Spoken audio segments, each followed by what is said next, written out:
Hello everyone. In today's session, we are going to discuss the Common Market Protocol under the Law of East Africa. So, before we look at the Common Market, we are going to first introduce the treaty for the establishment of the East African Community because it's the supreme law under the East African Community. According to Article 76 of the Treaty for the Establishment of the East African Community, it provides for the establishment of a common market, and it provides that there shall be a free movement of labor, goods, services, capital, and right for establishment in East African Community. And it is the same article that introduced the Common Market Protocol. So basically, we are seeing that the Common Market Protocol, it gains its mandate through this article, and this article is 76 of the treaty.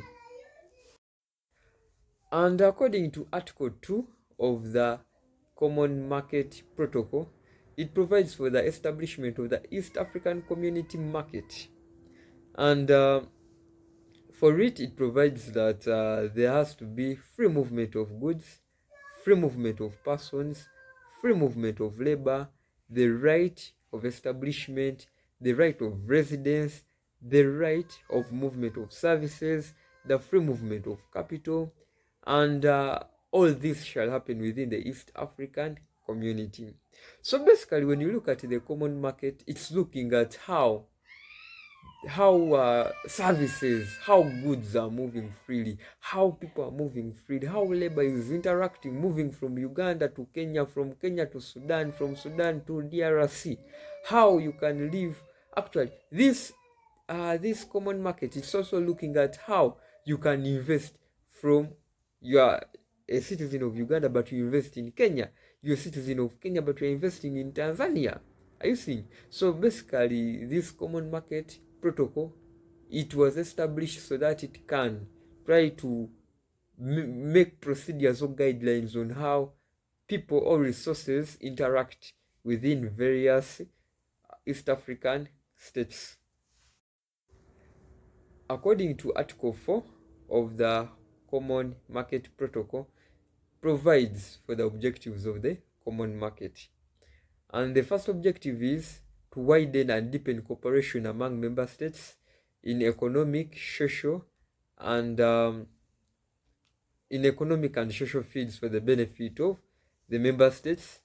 Another objective is to accelerate economic growth and development through free movement of goods and free movement of labor.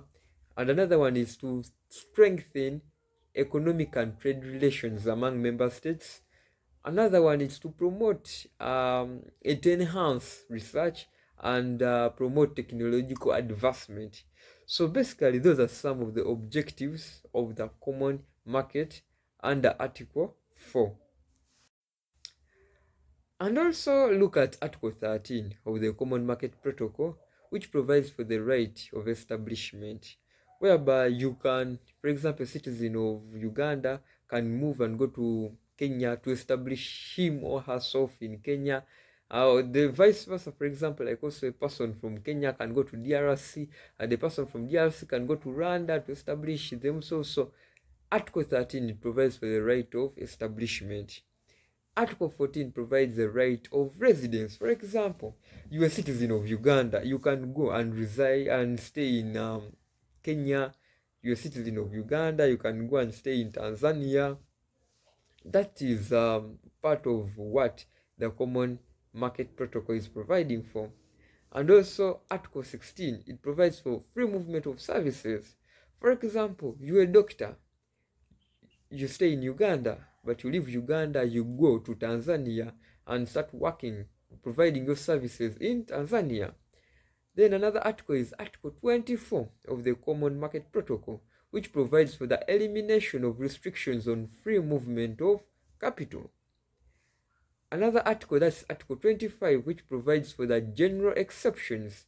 And the first exception is due to public policy. So meaning that anything For example, if at all there is, let me say, free movement of labor or free movement of goods, it should be in line with public policy. It shouldn't be contrary to public policy. If at all it's contrary to public policy, then those goods will not be accepted to enter other countries. Then basically, other you read about other articles, but these articles that I've brought, those are the most essential ones, the most essential ones. So note these various articles that I've recently spoken about. Then you read about other articles. So basically, that's the end for today's session on common market protocol. I've tried to simplify it in a way that everyone will understand, but just make sure that you deepen and do enough research and reading so that you can grasp these concepts and also grasp what each protocol, what this protocol, for example, the common market protocol, what it entails. So thank you very much for viewing. Please kindly requesting like, subscribe, and also share to your colleagues so that they do not miss out. Thank you very much.